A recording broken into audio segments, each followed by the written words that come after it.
Hi, everyone, and welcome to Gigging Out, a podcast about the people and businesses leading the gig economy. I'm Dana Gagnon, CMO at Every, and I'm excited to share this episode with John Koelliker, founder and CEO of Leland, a coaching marketplace. John talks about why the coaching industry was ripe for disruption. He covers how Leland recruits coaches, scales demand, and establishes a competitive pricing model.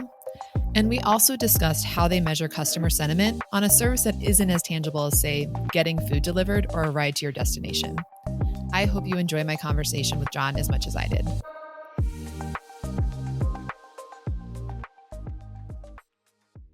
John, welcome. I'm so excited to have you today on Gigging Out. Yeah, it's great to be here. Thanks for having me. Yeah, I'm excited to dive into Leland, but before we talk about that, I would love to hear a little bit more about your journey, your entrepreneurial journey. Can you talk to me about some of the roles that you held that ultimately led you to Leland? Yeah, so I think that, my first entrepreneurial experience started when I was in college, and I worked on a little baseball company with my dad. Actually, he was a dentist, so he didn't know anything about business. I knew nothing about business, so it was just a fun little passion project, and we ended up selling those baseballs in Nordstrom and J. Crew and a bunch of other toy stores and boutiques throughout the U.S. So that was like my first taste, and I loved it. And every time I would go, I did a few VC or PE internships. I just kept feeling like I wish I was back, like building and operating and being an entrepreneur. So I always kind of knew I wanted to go back and start a company. But I decided to go work in kind of big tech and just learn for a few years before. So I interned at Uber, and then I went and worked at LinkedIn for a few years. Amazing experiences, big companies, and definitely felt that at times, but also really loved learning and working with amazing people. I then left LinkedIn and I worked in product management. So I loved that, wanted to be building product, being close to the product. I left LinkedIn and joined a startup called Curated, which is a marketplace that connects people to experts who can help them shop for skis or golf clubs or other high consideration purchases. So that was a Series A company at the time. It was kind of getting closer to actually making the leap into starting my own thing, being super early stage. And eventually, kind of looking back, I realized I had worked at three very people-centric marketplace businesses. I'd worked at Uber, LinkedIn, and then this startup called Curated. And so I had kind of coincidentally, it wasn't intentionally, kind of thrown myself into this world of marketplaces and knew that if I was starting something, I wanted to be building a marketplace.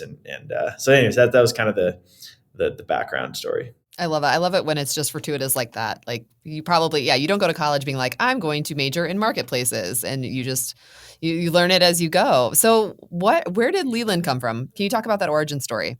Yeah. So while I was at LinkedIn, I had actually applied to business school early through the deferred programs where you apply as a senior in college. So I knew I was going to go to business school at Stanford, and I had started just helping other people with their applications for fun. And it was, just a little side hustle. And I loved, my wife always gives me a hard time. She says I always have side projects, and she's wondering when she's going to be my side project. But I built this little coaching business, and I sold content and did boot camps and did one-on-one coaching, and just kind of fell into this world of coaching and helping people reach their goals, and this kind of broader expertise economy of people being interested in monetizing their knowledge online. And I think COVID only accelerated that, of people wanting to have a side hustle or, share their expertise online. So had kind of been building marketplaces for my day job. On the side, I had been in this coaching world and realized when I was at business school, actually at Stanford, that this like perfect combination of the two existed and needed to exist. And that was Leland. And so I started working on it while I was at school, and we launched about a year and a half ago, and just got off to the races. So what were some of those early days like? I mean, chaos. I have two kids. I was in school. I was trying to get this company off the ground, and it was, the middle of the pandemic. So lots of kind of crazy factors, but it was also just so fun. And it felt like with every, startups are hard. And I just felt like with every, month that passed, we just got more and more excited about what we were building, even despite all the craziness and the hard parts about building something. So we decided to raise our first round of funding in July of 2021, right when we launched, just a $1 million pre-seed round from some of the investors that I had worked with in the past and other angels and friends and family, just to kind of prove the concept. And we grew pretty quickly.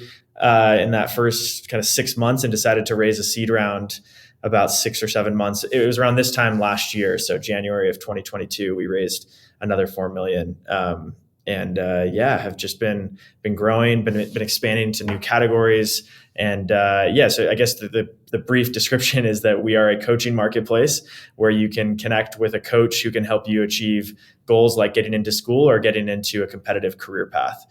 So if you're trying to apply to management consulting jobs at Bain and McKinsey, we have coaches that can help you with that process. And if you're trying to apply to, another graduate program or something like an MBA or medical school or law school, we're actually launching soon. You can work with a coach to help you do that. That's awesome. How did you decide? Because I think you started on the MBA program side because that was your, kind of personal expertise. When did you know that it was time to add additional topics and areas? When I decided to start Leland, I knew we didn't want to just be an MBA focused business.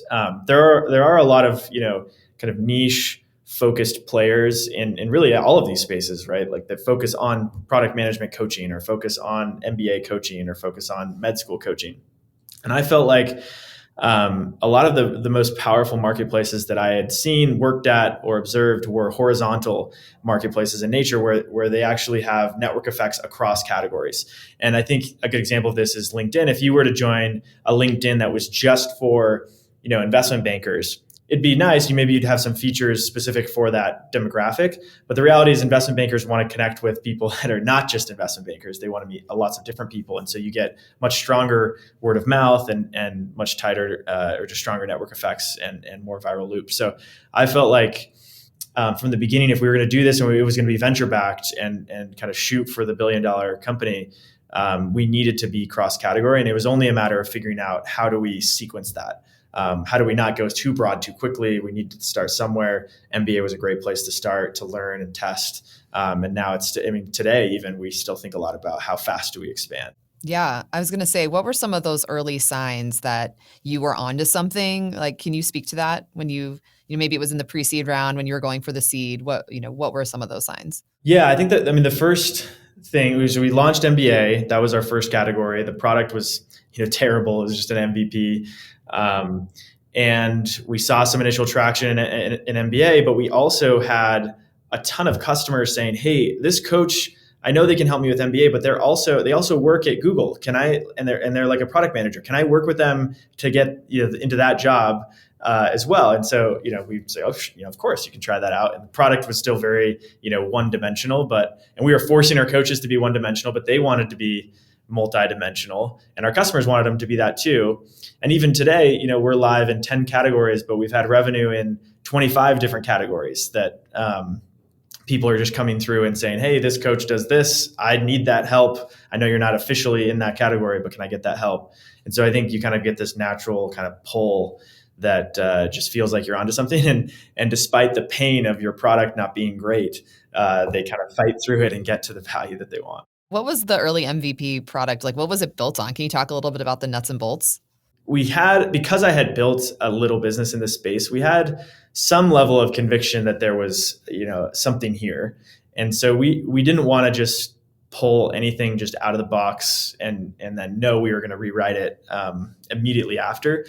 So we just decided to build it custom, but to build it in a very simplistic way. So it felt very much like a lead matcher, right? Like, okay, like imagine an Airbnb that, you can browse listings, but as soon as you find a listing, it goes off platform and you interact with that. We did have some basic payment, so we could handle some payment tools, but we didn't have any messaging. We didn't have any scheduling availability. We're still building a lot of those tools. A lot of those features, but it was basically just browse different listings, see which coaches look interesting, either buy time with them or request an intro call, and then you kind of deal with that off platform, and then if it works, you can buy coaching through our platform. When people are searching for a coach on your platform, do they tend to, I guess, or like a repeat customer, are they going back to the same coaches for different purposes? Are they hopping around to different coaches? Do you have any of that data yet? It's really flexible. It's meant to be flexible. I think historically in the admissions consulting space, it was, you basically would pay 15 to 20 grand. You'd get one coach. The firm would take a lot of that money and then the coach would kind of get whatever's left over. And that's just like so expensive, and most people can't afford that kind of coaching. I didn't even know it existed until I dug into this world. So we do have people that come in and say, hey, I want this kind of white glove, high level of service. And we have, some amazing coaches that are professionals and used to work in admissions at Harvard or Stanford or wherever. And so they're a little bit more expensive, but they're still significantly cheaper because we operate as a marketplace and take less than a traditional firm might. So we'll get some people that will buy that. And then we get others that will say, hey, I'm applying to like 5 different jobs, and I want, someone to help me with my resume. And then I want to use different coaches at the different companies that I'm interviewing with so I can get more tailored feedback. I think our record right now is we have one customer who's used 23 different coaches or something like that. Wow. And it's like, I don't know if that's like what I would recommend, but I think they just wanted a bunch of different perspectives on the different schools they were applying to. So I guess it's meant to be flexible. It's meant to be, whatever the customer kind of needs help with, whether that's just one revision on their resume or a quick interview prep or something, start to finish, they can find a coach for that. That's super cool. The different use cases, the fact that, it's an in. Not everyone has someone they know who works at Google. If it's your dream to work at Google, to be able to have that insight up front would be super valuable. I wish that existed for me 15 years ago. I think I saw that you 3x'd the number of coaches that you had on the platform in the last year.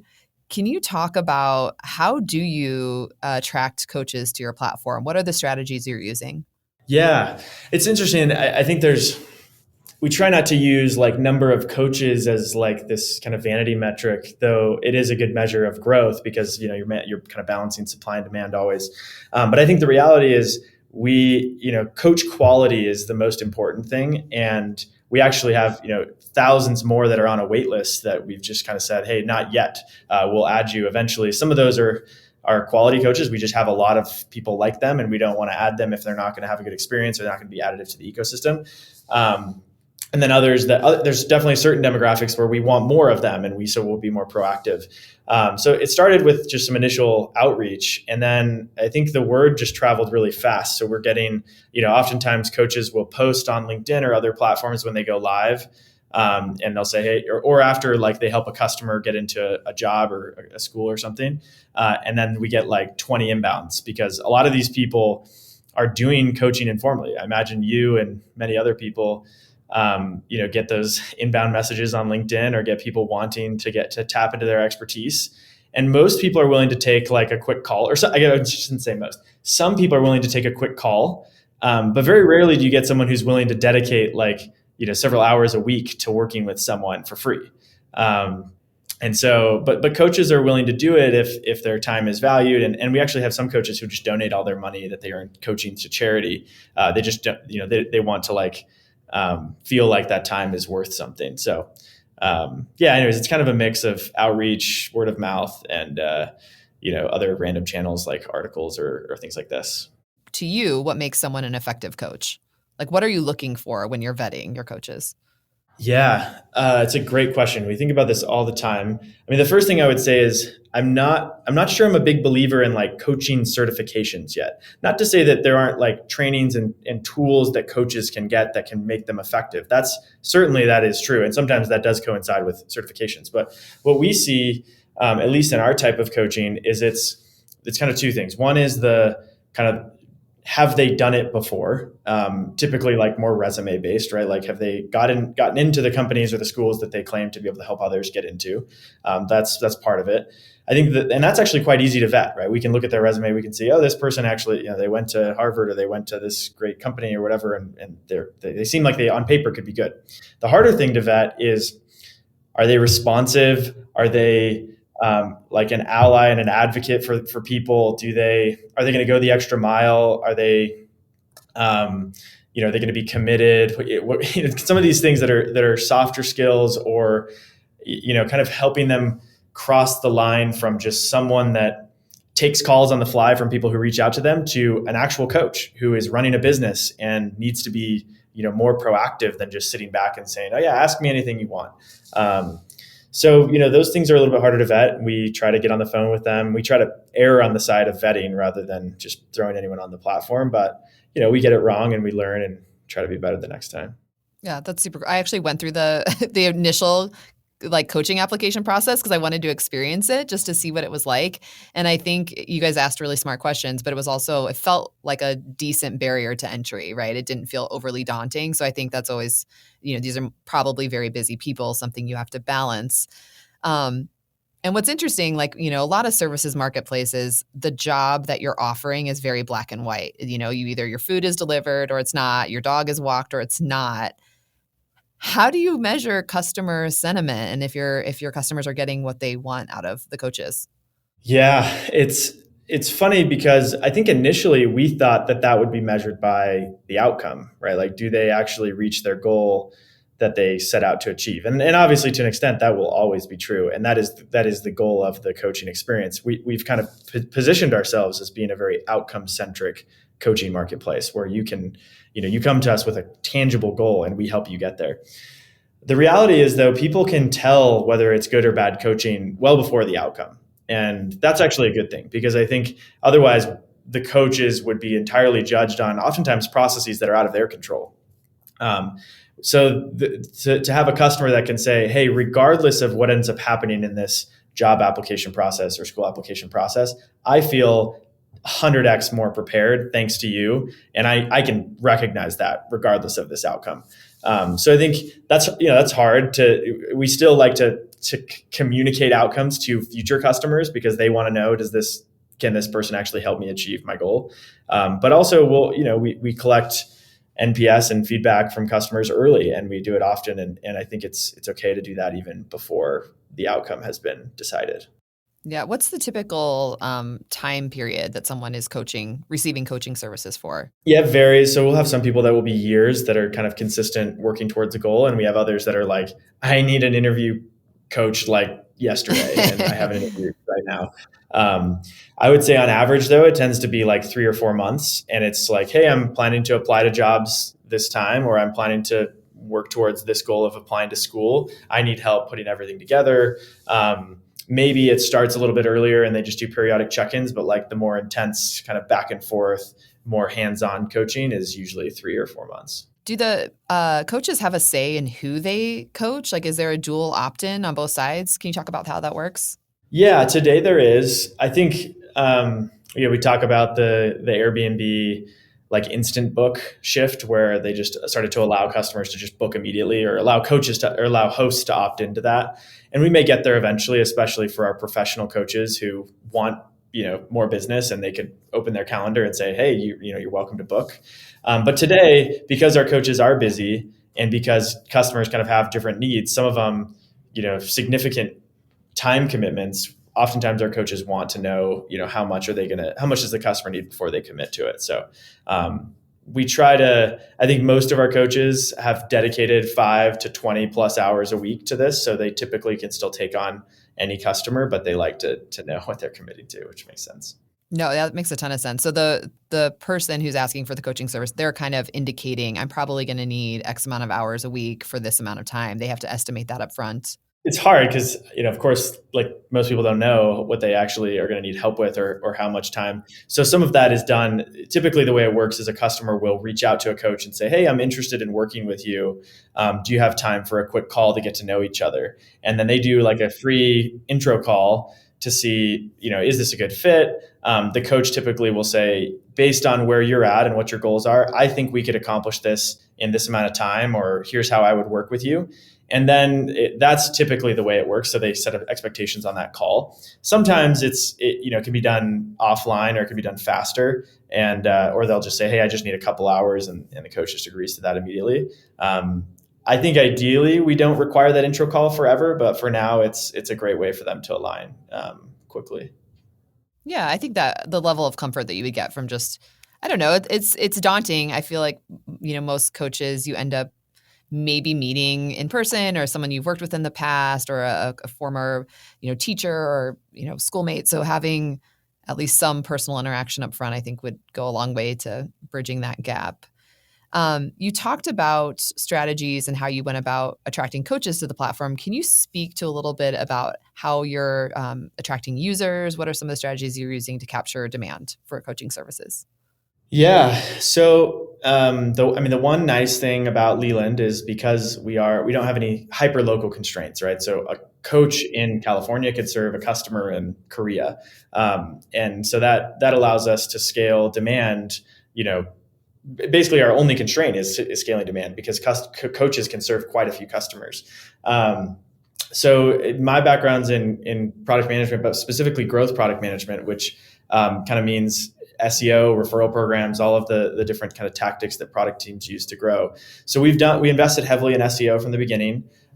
We also invested in organic social. So, we have a pretty good LinkedIn presence and are experimenting with TikTok and other channels, though we are very much rookies still there.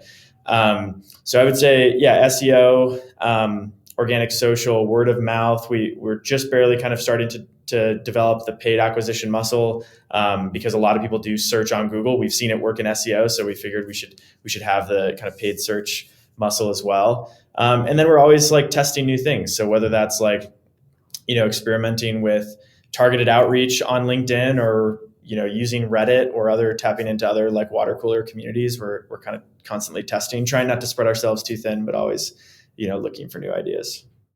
I think you mentioned you have a full-time team of around 8 people. Can you talk to the makeup of that team and maybe who are some of your initial hires, and then how did you think about expanding that team?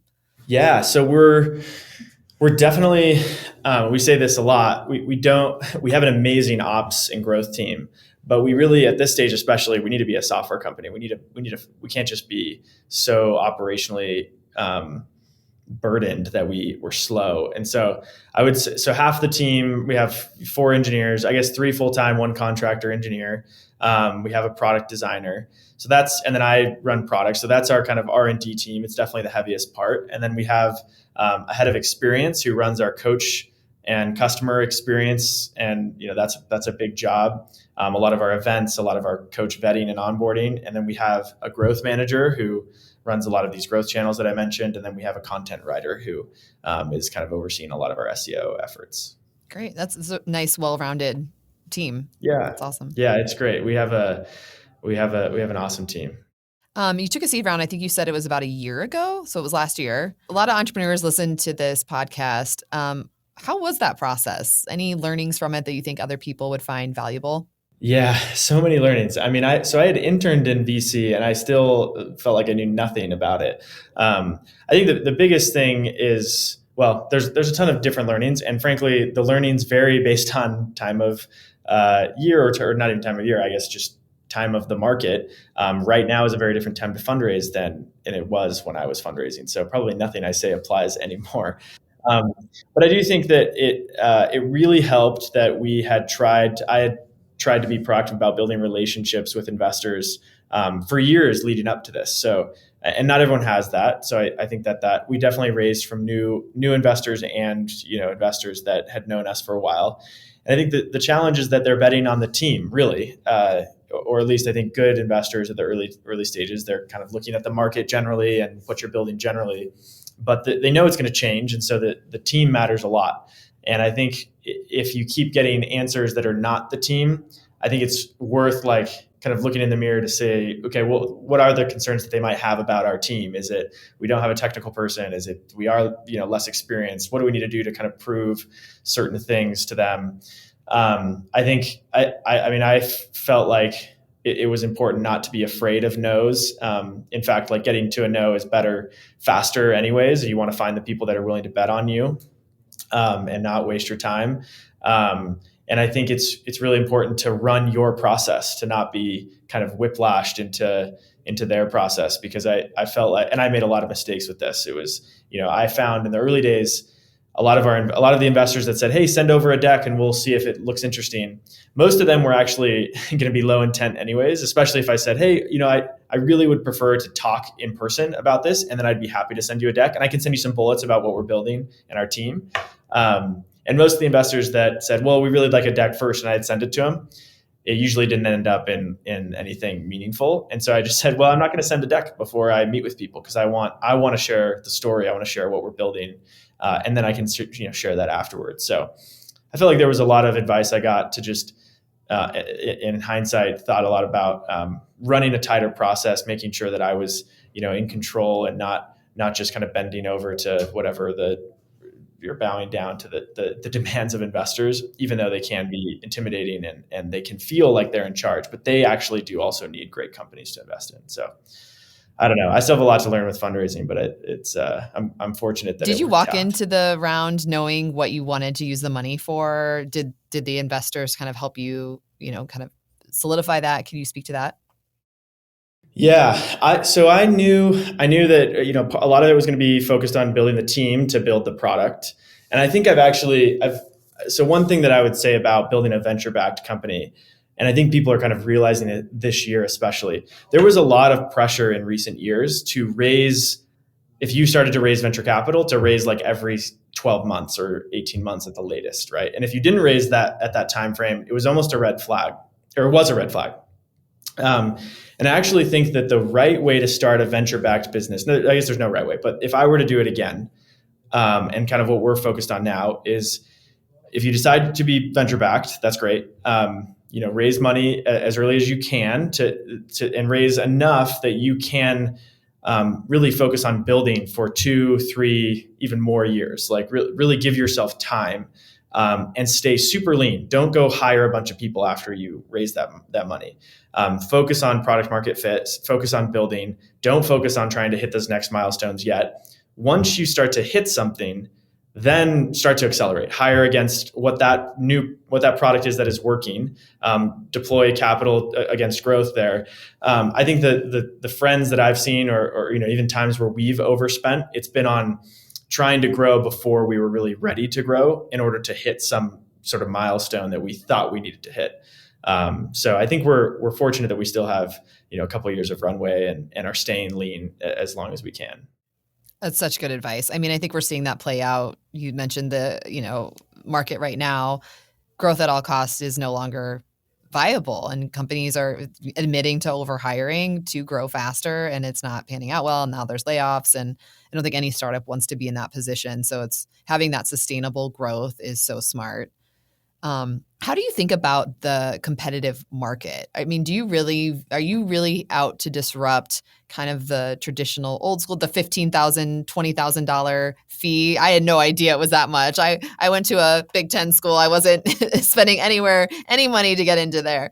But can you talk about who are you trying to displace? What is the competitive landscape for you? Yeah. So I think today the competitive landscape is interesting. I think it's, it's made up of mostly kind of niche competitors that are kind of more like firms, consulting firms, like you mentioned. So it's, you have a firm that focuses on undergrad admissions, and they also do maybe some graduate admissions, but they operate as a firm. There's no real technology play.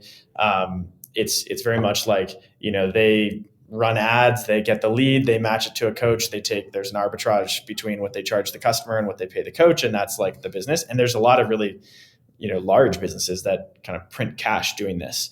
But it's not great for the coach because they don't make as much as they could, and they're delivering most of the value. And it's not great for the customer because they're overpaying for what they're getting.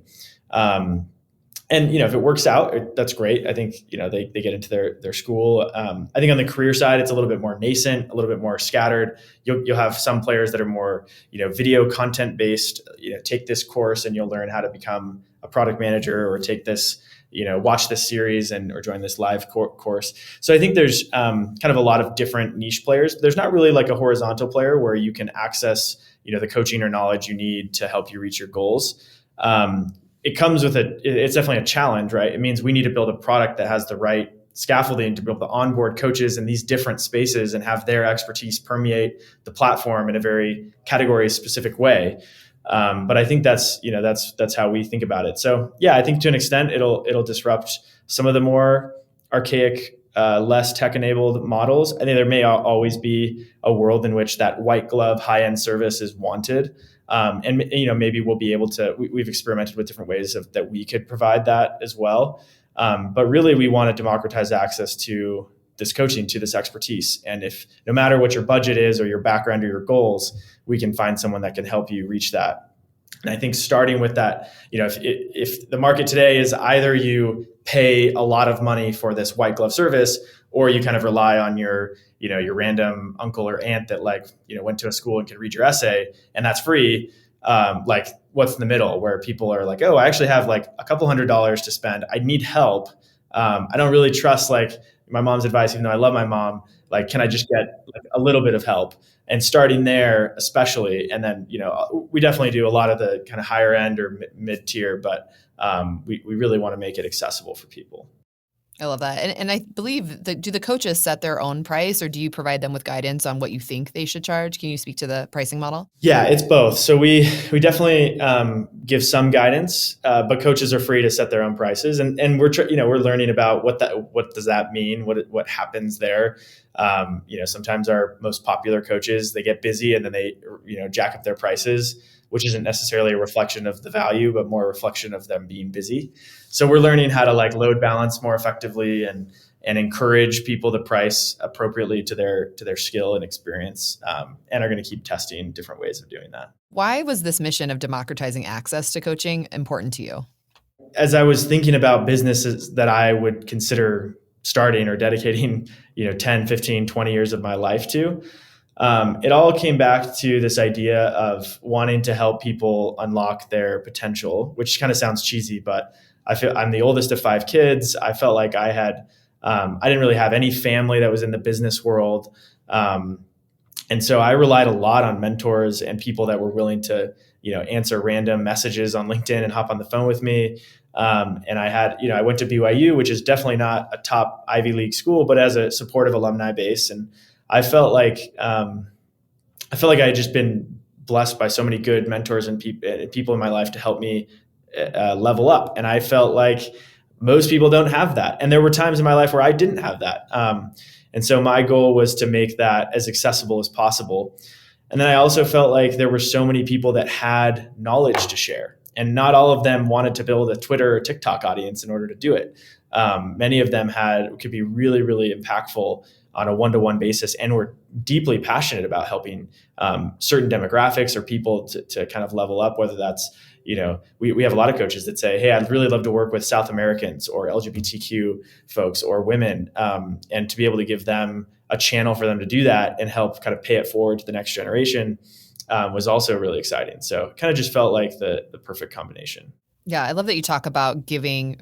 I mean, really, it's a different type of gig work. This podcast is all about the gig economy, but giving them a platform to sell their services in this way. Can you talk about what do you think is in store for the future of the gig economy? How do you see this model working well for Leland in the future, or changing? Can you speak to that a little bit? Yeah, I mean, you mentioned it a little earlier, how we're definitely not an Uber or DoorDash where you just you order a ride or food and you just need it to show up at a certain time, and you don't really care. Like people deeply care about who shows up. I think there was a minute where managed marketplaces became quite popular and still are quite popular in certain industries. And I think that we debate that all the time. Do we opt for flexibility and transparency and people being able to see the entire marketplace? Or do we cut that down and say, hey, this is who you should work with? And I think it's probably a combination of the two.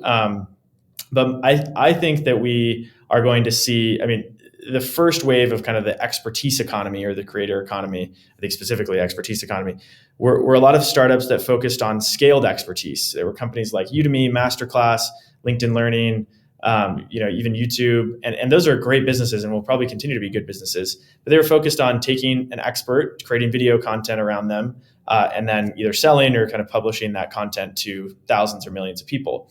And I think that there's always going to be a place for knowledge transfer in that way. But for a lot of goals that people have, or a lot of things that people are trying to do, the personalized nature of coaching, or of even just tailoring that knowledge to someone, is so powerful. And I think that just the knowledge itself can only go so far. It's the relationship and a lot of that other stuff that comes with the personalized relationship that I think is kind of what we're betting on and what we're seeing. And we're definitely making a bet that knowledge is not trapped in the head. It's the heads of a few. It is trapped in the heads of many. And we need to make that accessible, not just to the people who are able to build audiences on social platforms, but to people who, have the knowledge and expertise and want to share it. So. No, I love it. I think it's super smart. I can see why there's so much value. I think having, when you have a knowledge transfer, a course, like there's not a lot holding you accountable to go watch those videos on Udemy, but to have that one-to-one relationship with a coach, they're going to show up. You have to show up. So it's why coaching has worked throughout history, and it's just a way to really build around a gig economy model around it. So love it. What's in store for the future of Leland? Can you give us a little sneak peek? What are some of your goals for the next year? Where do you see the business going? Yeah. It's so I'd say, a lot of it is growing up as a company. We're still relatively new, and that comes with, fixing issues in our product that are painful. And we're grateful that customers are fighting through pain to get to the value, because as a product person, a lot of that stuff needs to be better. So a lot of it is foundational. I think a lot of it will be thinking about how do we package coaching expertise. And how do we say, not just buying an hour of Dana's time, like what does that even mean? What am I going to get from that hour? How are we going to get closer to my goal? And how do we kind of present that to customers in a way that makes sense to them, rather than just making it, transactional and saying, hey, just buy 1 hour of time. So I think we're thinking a lot about that. And then I think we're thinking a lot about new categories and how do we expand this. As I mentioned, we've already seen kind of some of that natural expansion, and we're excited to bring this to every career and every educational goal that exists. Not just getting jobs, but leveling up in your career. There's lots of different use cases that we're exploring, and we're excited to test some of that out. Very cool. And if people want to learn more about Leland or learn more from you, where can they find you? Yeah, we're active on LinkedIn. I would say follow me or follow Leland on LinkedIn. I also am on Twitter and other social platforms. So I just started TikTok, which is mostly just posting videos of my kids, and somehow I can go viral faster with my kids than I can with our actual company. Maybe we should have Shocking. My kids could be our Leland ambassadors, explaining how to get into different schools or companies. But that's not, I see a content piece there. Like, I don't know how old your kids are, but like a 3-year-old talking about an MBA program would be pretty hilarious. Yeah, I think you might be onto something. Maybe we'll go there. But yeah, LinkedIn is best for now. Well, wonderful. Well, thank you so much, John, for joining me today. This has been a super enlightening discussion. I've learned a ton from you, and I know our audience will learn a lot as well. Yeah, thanks, Dan. It's been great chatting.